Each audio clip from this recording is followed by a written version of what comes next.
Fui convidado para falar sobre o tema o que é a democracia. O tema é difícil e complexo porque temos herdado muitas definições incompatíveis de mais de 2000 anos de filosofia. Eu sou... Não avança.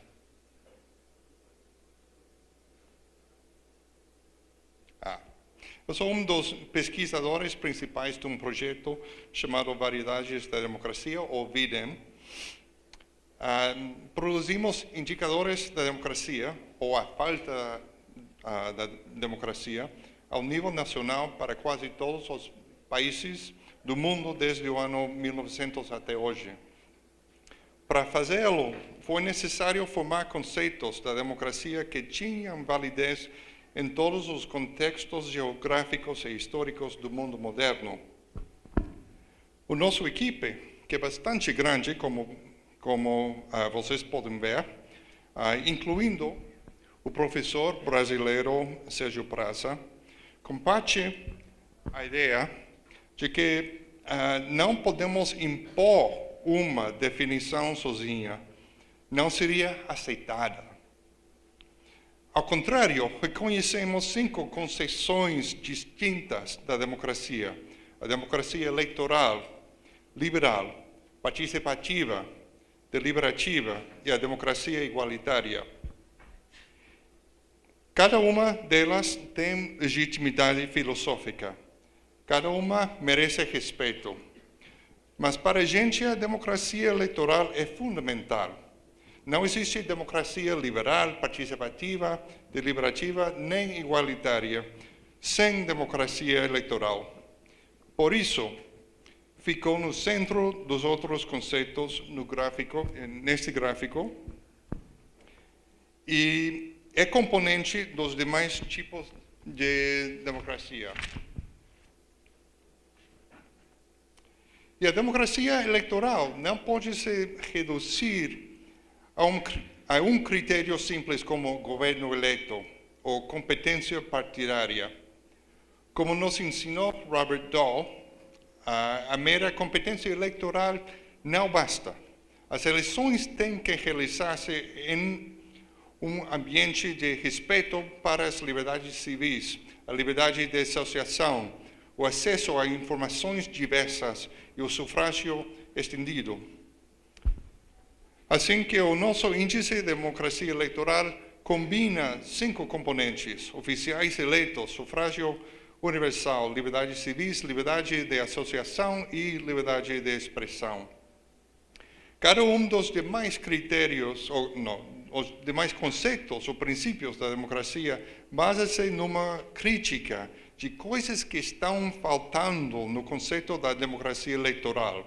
Por exemplo, a democracia eleitoral não impede a concentração de poder em mãos do executivo, convertindo-se em ditador eleito. Então, o princípio liberal limite o poder do executivo com o poder legislativo, o poder dos tribunais e as garantias constitucionais para os direitos políticos e individuais, criando o império da lei. Também a democracia eleitoral só promete um voto cada 2, 4 ou 5 anos. O princípio participativo, então, oferece oportunidades adicionais para expressar reivindicações ao governo, como auditorias, consultas, eleições primárias de candidatos e a prática típica brasileira, o orçamento participativo. Todas as atividades políticas aos níveis estadual e municipal pertencem ao princípio participativo. O pensamento de Jürgen Habermas inspira o princípio deliberativo, que requer um diálogo respeituoso entre governo e povo, e entre os dirigentes políticos também. De acordo com esta perspectiva, são as qualidades do discurso político que geram a autoridade, o direito a governar. Finalmente, a democracia eleitoral não pode chegar ao ideal de igualdade política sem certo nível de igualdade social e econômica, de acordo com o princípio da democracia igualitária. Os cidadãos precisam de casa, comida, saúde, educação e informação para poder participar na política como cidadãos iguais. Para nós, do projeto Variedades da Democracia, o conceito da democracia é ainda mais complexo, porque cada variedade, o princípio democrático, tem múltiplos componentes. Já mencionei os 5 componentes da democracia eleitoral, mas os componentes têm subcomponentes. E muitos dos subcomponentes têm subcomponentes, como vocês podem ver neste esquema. Não temos tempo para revisá-los, o ponto é que são numerosos. E é assim também com respeito ao componente liberal, que tem 3 componentes e 19 subcomponentes.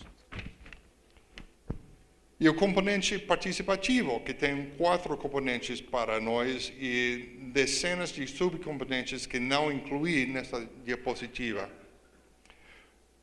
O componente deliberativo é mais simples, tem somente 5 componentes. E, finalmente, o componente igualitário contém 2 componentes com 12 subcomponentes. Enfim, Biden define 350 indicadores para mensurar quase exaustivamente todos os aspectos da democracia a nível nacional e não ao nível local. Então, depois de quebrar a democracia em centenas de pedaços, o que podemos dizer sobre a sua natureza? No projeto Biden, acreditamos que a democracia é mais do que a soma de suas partes.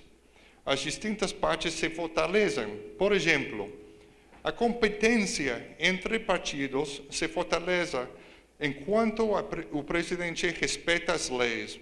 E o presidente tem incentivo para respeitar as leis, enquanto a competência partidária gera um bloco de oposição forte. Também, as organizações da sociedade civil podem atuar mais efetivamente enquanto tem informação abundante de uma mídia livre. E a mídia livre, a mídia pode informar bem ao público enquanto a sociedade civil seja organizada para absorver informação da base e formular opiniões diversas para o debate público na mídia. Vocês podem imaginar outros exemplos. Qual é o limite? Uma democracia perfeita é a realização simultânea de todos estes requisitos? Eu acho que não, por 2 razões. Primeiro, existem tensões ou trade-offs entre alguns princípios, famosamente entre a regra da maioria e a inclusão de todos os segmentos da sociedade, e entre políticas públicas para melhorar a igualdade social e econômica e respeito para decisões que sejam formalmente democráticas, mas favorecem os interesses mais privilegiados. Outro problema é que a participação intensa e constante, que seria necessária numa democracia extrema, não deixaria tempo adequado para outras atividades. Trabalho, relações familiares, descanso.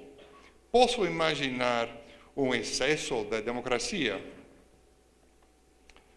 Aqui mostro somente os índices mais gerais de Biden sobre o Brasil, do ano 1900 até hoje. Não, atrás. Mas, em realidade, as democracias que temos estão muito distantes desse extremo intolerável. No mundo real, ainda temos muito que fazer para melhorar a qualidade, ou para dizer o melhor, as qualidades da democracia. E porque democracia é um conceito tão complexo, com tantos componentes, convida a gente à confusão. Por isso, sempre e quando seja possível, devemos referir aos componentes mais precisos da democracia. É a única maneira de falar claramente.